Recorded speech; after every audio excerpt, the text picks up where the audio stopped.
이처럼 누군가에게 위대하고 특별한 사람이 되고 싶은 것이 사람의 마음이라면, 기왕이면 여러분 누구에게 그런 사람이 되면 좋겠습니까? 기왕이면 누구에게 그런 사람이 되면 좋을까요? 하나님에게죠, 그죠? 믿음의 사람이라면 당연히 하나님께 그런 사람이 되어야 한다는 것이죠.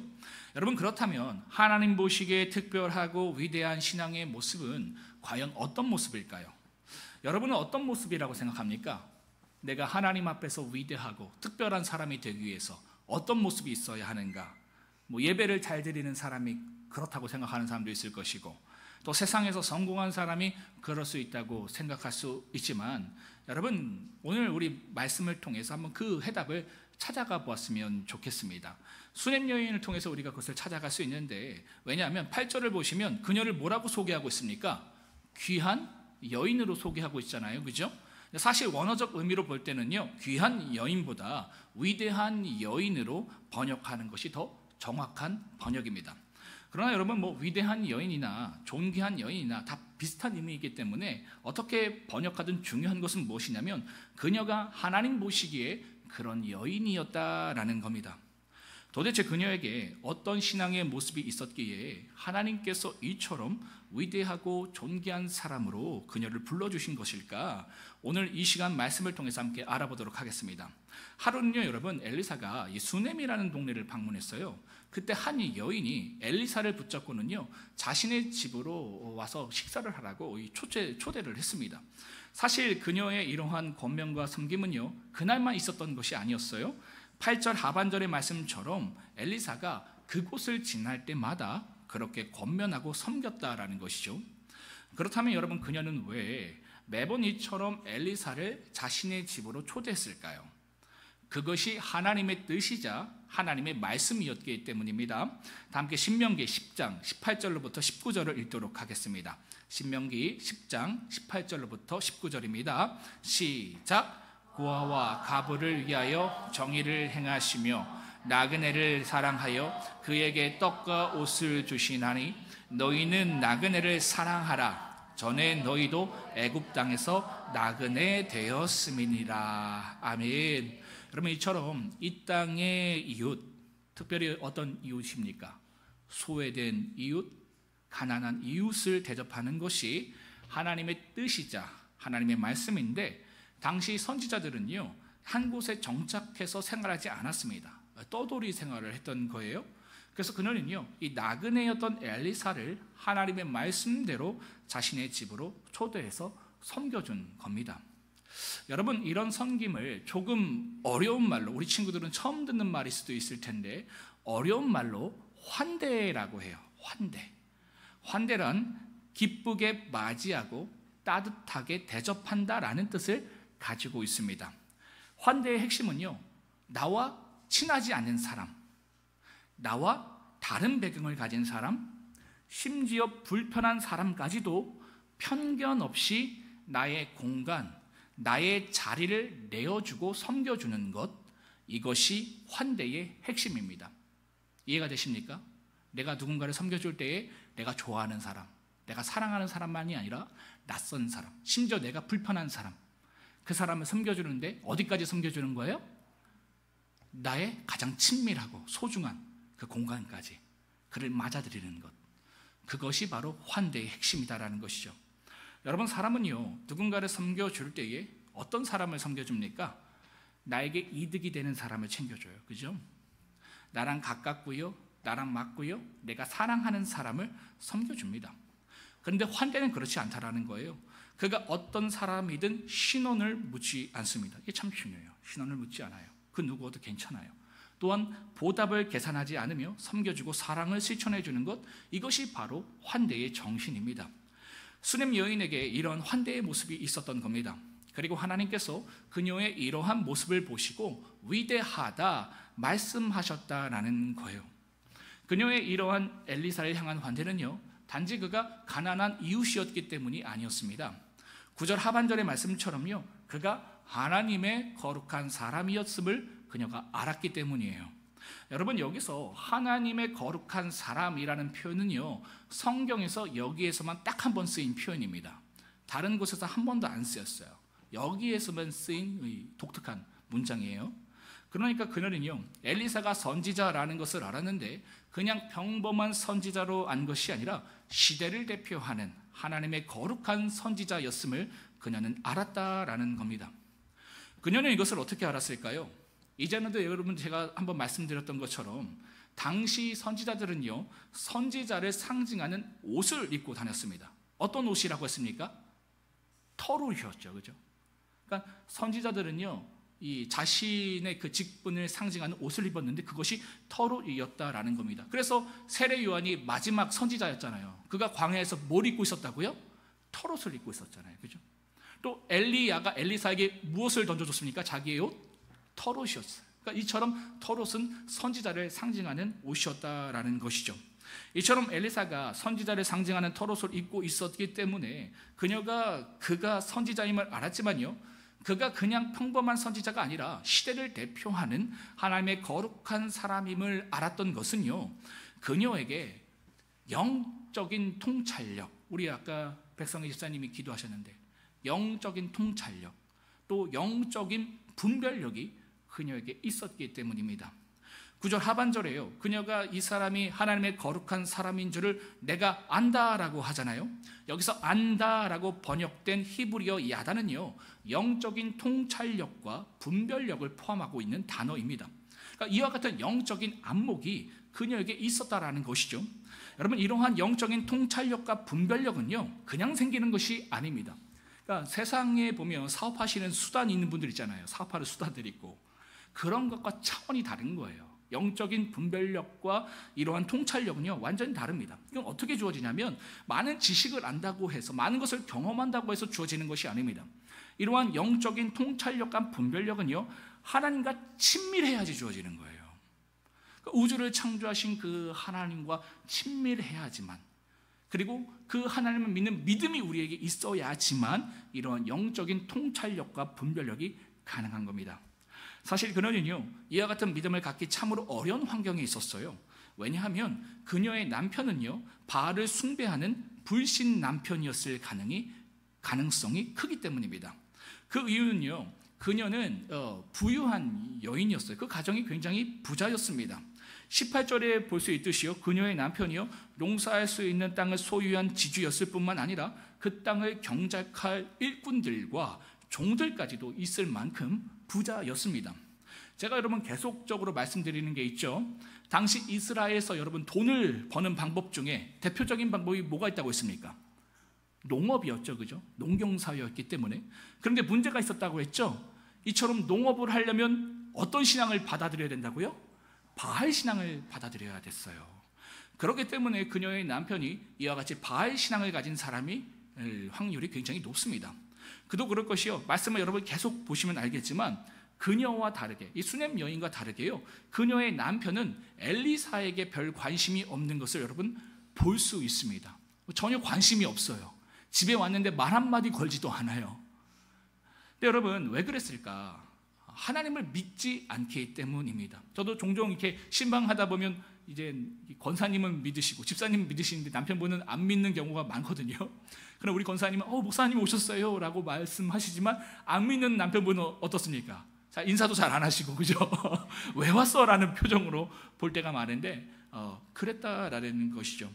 또한 여러분, 그녀가 엘리사에게 자신의 집으로 오라고 초대할 때에 8절의 말씀처럼요, 어떻게 했냐면 간권했다라고 했어요. 간권했다. 이거 참 익숙하지 않은 단어죠. 간권이라는 이 단어. 여기서 간권이라는 이 말의 뜻은요, 싫은데 억지로 끌고 가는 이미지를 말하는 겁니다. 그러니까 우리 집에 오라고 할 때에 그냥 이렇게 즐거이 오는 것이 아니라 막 엘리사가 싫어요, 그 집에 가기. 그런데 그를 붙들고 우리 집 오세요. 그렇죠? 이러한 이미지를 담고 있어요. 여러분, 그렇다면 엘리사는 왜 그녀의 집에 가기를 싫어했을까요? 그녀의 남편이 바알 숭배자였을 가능성이 크기 때문입니다. 그러니까 여러분 가기 싫었던 겁니다. 자꾸 남편이 싫은 티를 팍팍 내고 눈치를 주니까 엘리사가 가기 싫었던 거예요. 이처럼 여러분, 그녀는요, 믿음을 갖기 어려운 환경임에도 불구하고 이와 같은 아름다운 믿음을 가지고 있었던 여인입니다. 여러분, 우리가 내가 잘 믿지 못하는 것 핑계 댈 때가 참으로 많잖아요, 그죠? 우리 집에 믿지 않는 가족들 때문에, 또 내 삶이 팍팍해서, 바빠서. 여러분, 그거 핑계인 거 아십니까? 사랑하면 여러분 뭐를 찾는다고요? 방법을 찾아요. 사랑하지 않으면 뭘 찾는다고요? 핑계를 찾아요. 여러분, 연애하실 때에 그 옆에 있는 분 좋아하셨잖아요, 그죠? 아니세요? 사랑하셨잖아요. 제가 이번 주에 우리 옹경현 집사님과 우리 김정 권사님의 러브스토리를 제가 듣고 눈물을 막 입었던 거 아닙니까? 헤어졌다고도 다시 딱 만나고 애틋한 그 사랑, 드라마틱한 그 사랑. 와, 나 옹경현 집사님이 그런 분인지 정말 몰랐어요. 여러분, 사랑하면 여러분 방법을 찾아요, 그죠? 근데 사랑하지 않으면 어떻게 해요? 핑계를 찾아요. 그러니까 여러분, 그런 겁니다. 여러분, 믿음은요, 사랑하면 가능한 거예요. 그녀에게도 그런 모습이 있었다라는 것이죠. 그렇기 때문에 그녀에게 다음과 같은 차원이 다른 환대의 모습이 보여졌던 겁니다. 그녀에게 사랑의 마음이 있으니까. 다 함께 한번 10절을 읽도록 하겠습니다. 10절입니다. 시작. 청하건대 담 위에 만들고 침상과 책상과 의자와 촛대를 두사이다. 그가 우리에게 이르면 거기에 머물리다 하였더라. 뭡니까? 불신 남편을 설득해서요, 엘리사가 언제나 머물 수 있는 공간을 자신의 집에 만들어 제공해 주었다라는 거예요. 마치 게스트하우스처럼, 그죠? 그리고 이처럼 그가 머물 수 있는 공간만 제공해 주는 것이 아니라요, 13절의 말씀처럼 그곳에 엘리사가 머무는 동안 아주 세심한 배려를 아끼지 않았다라는 겁니다. 여러분, 믿음이 없으면요, 이 정도까지 섬기고 배려할 수 없습니다. 이것은 진정한 믿음이 있어야 가능한 거예요.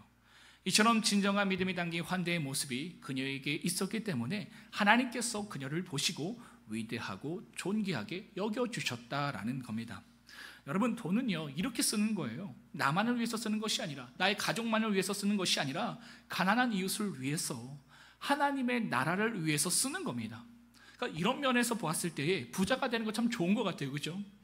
제가 이번 주에 저희 여름 수련회 때에 우리 강화도에서 수련했잖아요, 그죠? 일산발견교회 정영관 장로님께서 무료로, 무상으로 이 집을 내어주셔서 우리가 거기서 아주 재밌게 수련회를 했습니다, 그죠? 뭐 청년들도 하고, 그 다음에 우리 아이들도 하고. 이 장로님이요, 그 집을 사셔서 일부러 선교사님들이 한국에 들어오면 게스트하우스처럼 쓰기 원하셔서 그걸 구매하셨대요.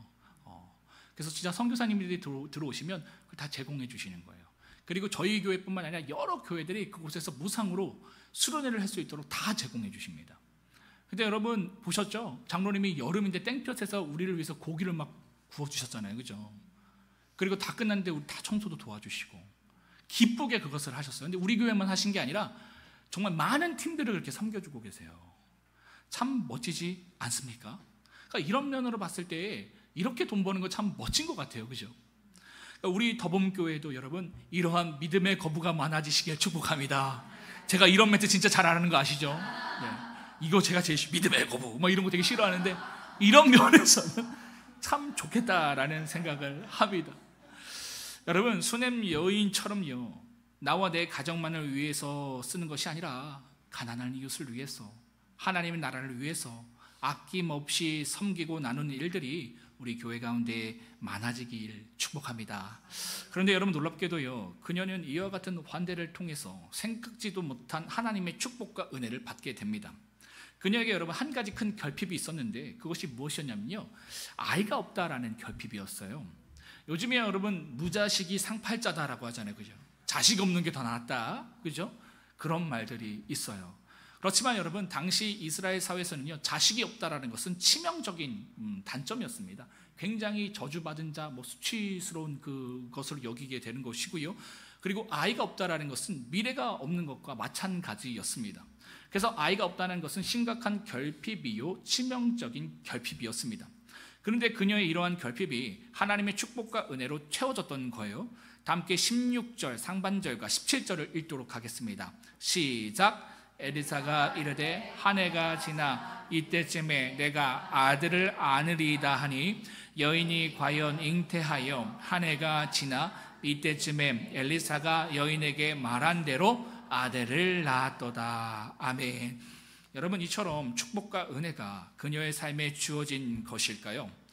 어떻게 이러한 것들이 주어진 겁니까? 하나님께서 다음과 같은 말씀을 약속하셨기 때문입니다. 다 함께 신명기 24장 19절도 한번 읽도록 하겠습니다. 신명기 24장 19절입니다. 시작. 내가 밭에서 잊어버렸거든 다시 가져와서 가져오지 말고 나그네와 고아와 과부를 위하여 남겨두라. 그리하면 내 하나님 여호와께서 내 손으로 하는 모든 일에 복을 내리시리라. 아멘. 그러니까 소외된 이웃, 가난한 이웃을 섬기고 환대할 때에 그가 하는 모든 일에 복을 주시겠다 하나님이 약속하셨다라는 겁니다. 이처럼 수낸 여인도요, 소외된 이웃, 가난한 이웃을 하나님의 말씀대로 섬겨주고 환대해주는 것을 통해서요, 그녀의 삶의 결핍이 하나님의 축복과 은혜로 채워지고 해결되었던 겁니다. 그러나 여러분, 이런 말씀을 들으시면서 오해하시면 안 됩니다. 뭐냐면요, 수냄 여인이요, 이렇게 엘리사를 집으로 초청하고 방까지 마련해 준 이유가 복을 좀 내가 받아보자, 혹시 하나님께서 이러한 행위를 통해서 내 결핍을 채워주시지 않을까, 이러한 계산된 마음으로 한 것이 아니다라는 거예요. 그녀의 환대는요, 조건 없는 사랑과 섬김에서 비롯된 것이었습니다. 그것을 어떻게 알 수 있냐면요, 엘리사가 그녀에게 이런 얘기를 하는 거예요. 그녀의 환대가 너무 감사하니까 어떻게든 그 환대에 대해서 보답을 해주고 싶어서 그녀에게 원하는 것이 있으면 나에게 뭐든지 말하라고 얘기해요. 그럼 내가 어떻게 해서든 다 들어주겠다라고 하는데, 그러한 이야기를 듣고 그녀가 다음과 같이 대답했습니다. 다 함께 13절 하반절을 읽도록 하겠습니다. 시작. 여인이 이르되 나는 내 백성 중에 거주하나이다 하니라. 이 표현은요, 무슨 표현이냐면 자신은 지금 자신의 삶에 만족하고 감사하다라는 표현입니다. 그러니까 더 이상 나에게 필요한 것이 없다라는 거예요. 이러한 그녀의 대답은요, 엘리사를 불신해서 하는 대답이 아니었습니다. 체념이나 겸손한 척하는 말이 아니었어요. 설마 이것까지 되겠어? 그래서 그냥 체념하면서 예의를 갖추면서 그냥 그런 척, 만족하는 척, 이렇게 얘기하는 것이 아니다라는 겁니다. 그녀의 대답은요, 진짜로 자신의 삶에 만족하고 자족하는 마음이 담겨 있었던 거예요. 하나님 주신 현재의 삶에 감사하며 더 이상 무엇을 받아야 행복하다고 여기지 않는 영적인 성숙함이 그녀에게 있었기 때문입니다. 그냥 하나님 한 분만으로 만족하는 거예요. 그거면 됐던 거예요. 그녀에게 그러한 신앙의 모습이 있었다라는 것이죠. 그래서 그녀가 이처럼 어떤 목적을 이루기 위해서, 혹 하나님의 복을 받기 위해서 그것을 계산하고 계획해서 이와 같은 환대를 한 것이 아닙니다. 그녀의 섬김은요, 철저히 하나님을 사랑하고 그로 인해서 자연스럽게 맺어진 이웃사랑의 열매였다라는 것이죠. 제가 늘 말씀드리는 거 있잖아요, 그죠? 포도나무에 포도가지가 붙으면 포도 열매를 맺듯이 사랑이신 하나님이 우리 안에 채워지면 채워질수록, 그분과 우리가 연결되면 연결될수록 어떤 게 나온다고요? 세상보다 하나님을 사랑하는 모습이 나오는 거예요. 나보다 이웃을 사랑하는 모습이 나오는 거예요. 이건 나의 열심과 어떤 결단과 각오로 하는 게 아닙니다, 여러분. 내가 하려는 거 하는 게 아니, 그건 율법이에요. 그냥 내가 못하는 것을 하나님께 정직하게 고백하면 돼요. 그런 척하는 게 아니라, 내가 하나님 사랑하는 척하는 게 아니라, 아나니아와 삽비라처럼, 그죠? 물질 더 사랑하면서 하나님 더 사랑하는 척, 이웃 더 사랑하는 척, 위선과 외식으로 나아가요. 내 힘이 들어가면. 그냥 정직하게 그렇게 못하는 나를 가지고 하나님께 나가서 기도하는 겁니다. 그러니까 가지가 할 일은 열매를 힘써 맺는 게 아니라고 했어요. 뭐라고 했습니까? 붙어 있는 것을 힘쓰는 거예요. 붙어 있으면 저절리 열매를 맺는 겁니다. 그러니까 사랑은 되어지는 거예요, 여러분. 이게 문법적으로 사랑이 되어진다는 게 여러분 맞지 않거든요. 문법 여러분 쳐보세요. 사랑이 되어진다면 이게 한글 문서에서 틀렸다고 나와요. 이중부정이기 때문에, 여러분, 이중수동이기 때문에, 여러분, 이게요, 하나님께 붙어 있을 때에 하나님의 공급하심으로 되어지는 겁니다. 그래서 여러분, 그러니까 하나님께 나가셔서 정직하세요. 그냥 하나님, 제가 사실 돈이 더 좋아요. 내 삶이 더 좋아요. 내 자신이 더 좋아요. 하나님께 정직하게 기도하세요. 그러면 하나님께서 그 모습을 보시고 사랑을 부어주시고, 그리고 그로 인해서 우리에게 사랑의 모습이 보여진다라는 것이죠. 여러분, 복 받는 사람은 이런 사람입니다. 복을 계산하고 계획해서 받으려는 사람이 아니라요, 복 대신 하나님을 진정으로 사랑하고 하나님만으로 만족할 줄 아는 사람입니다. 여러분, 복은요, 쫓아다니는 것이 아닙니다. 복은요, 내가 만들어내는 것도 계산해서 얻는 것도 아니에요. 여러분, 저희가 개척하는 과정들을 다 보셨죠? 어제 우리 한 청년 결혼식 하니까 그분들이 저희 교회, 더봉교회 유튜브 쇼츠에 중독됐다고. 왜 이렇게 교회가 그렇게 행복해 보이냐고. 저희 교회 모든 활동들을 다 올리는 거 여러분도 보셨잖아요. 그래서 저희 교회 오신 분들 꽤 계시지 않습니까? 여러분, 제가 복을 쫓아다녔어요? 제가 사람 쫓아다녔습니까? 도와달라고 막 전화 돌리면서 여러분 우리 교회 와주세요. 제 예전부터 아는 분들 계세요, 그죠? 몇 년 전부터 한 7년 8년 제가 전화 돌렸어요. 여러분들한테 와달라고. 한 번도 안 했잖아요, 그죠? 그러니까 여러분, 복은요, 쫓아다니는 게 아니에요. 내가 계산하고 얻고자 하는 게 아닙니다. 복은요, 복의 근원 되시는 하나님과 함께 있을 때에 복은 저절로 우리의 삶에 흘러들어오는 겁니다. 여러분, 이것을 잊지 마시길 바랍니다. 사랑하는 성도 여러분, 수렘 여인은요, 하나님 보시기에 위대한 여인이었습니다. 존귀한 여인이었어요. 왜입니까? 그녀에게 환대의 모습이 있었기 때문입니다. 환대란 무엇이었습니까? 낯선 사람, 나와 상관없는 사람, 자격 없는 사람에게 경계를 허물고 나의 가장 친밀하고도 소중한 자리와 공간을 아낌없이 내어주고 섬겨주는 것, 이것이 환대입니다. 그래서 여러분, 제가 주중에도 새벽 예배 때 얘기했지만 이 교회가 또 성도가 가장 많이 하는 거짓말이 뭐예요? 기도하겠습니다, 그죠? 야, 이런 구라도 없어, 그죠? 그러니까 그 사람에 대해서 신경은 안 쓰는 것은 보여주고 싶지 않고, 그죠? 또 신경은 쓰고 싶지 않고, 막 그 가운데 적당한 말이 뭐예요? 기도하겠습니다, 그죠? 립 서비스.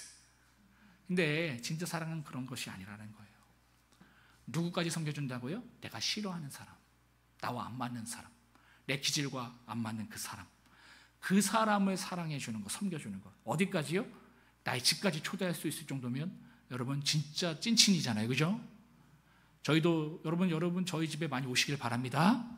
근데 오셔서 같이 청소를 해주셔야 돼요. 문제는 그거예요. 저희 장모님 저희 집에 오셔서 늘 설거지 하시고 청소하시다 가시는데, 여러분, 이처럼 사랑은 그런 거예요. 나의 가장 은밀하고 가장 친밀한 그것까지 내어주는 것, 그것이 사랑의 모습이다라는 것이죠. 이것이 환대입니다. 여러분, 세상 사람들은요, 이런 걸 뭐라고 부르는지 아십니까? 낭비라고 불러요. 낭비. 왜요? 나에게 전혀 이득이 되지 않거든요. 환대는요, 아까 말씀드렸던 것처럼 자격 없는 사람에게 하는 겁니다. 보답을 계산하지 않는 것이 환대예요. 그래서 세상 사람들은요, 이것을 낭비라고 부릅니다. 그러나 믿는 우리에게는 무엇입니까? 이것은 그냥 낭비가 아닙니다. 무슨 낭비예요? 오늘 말씀 제목처럼 거룩한 낭비이다라는 것이죠. 낭비 같아 보이지만 사실 가장 거룩한 행위이기 때문입니다. 왜입니까? 이러한 거룩한 낭비, 그 환대가 누군가를, 또 이 사회를 살리고 회복하기 때문입니다. 여러분, 속지 마세요. 정치가 세상 고치는 거 아니에요. 물질이 사람 살리는 거 아니에요. 이러한 사랑과 환대가 여러분 누군가를 살리고 이 병든 사회를 고치고 치유하는 겁니다. 축복을 불러오고요, 결핍을 채우고요, 은혜의 선순환을 일으키기 때문에 환대는 그냥 낭비가 아니라 거룩한 낭비다라는 겁니다. 여러분, 소설 상록수를 보면요, 주인공 영신이 교실로 쓰는 교회 건물이 좁고 낡았기 때문에 이 학생을 80명만 받으라는 주재소의 명령에 따라 배움에 굶주린 아이들을 억지로 학교에서 내쫓는 장면이 나옵니다. 그러다가 어느 날 영신이요, 아이들을 가르치다가 무심코 창밖을 내다보고는 깜짝 놀라게 됐는데, 왜냐하면 이 쫓겨난 아이들이 배우고 싶다는 열망으로 말미암아 어떤 녀석은 머리만 내밀고 학교담에 매달려 있는 거예요. 또 어떤 녀석은 나무에 올라가서 교실 안을 들여다보고 있는 겁니다. 그러니까 이에 감격한 영신은요, 아예 칠판을 밖으로 옮겨놓고는요, 커다랗게 칠판에 이렇게 적었습니다. 아무나 오게, 아무나 오게. 여러분, 이것이 환대입니다.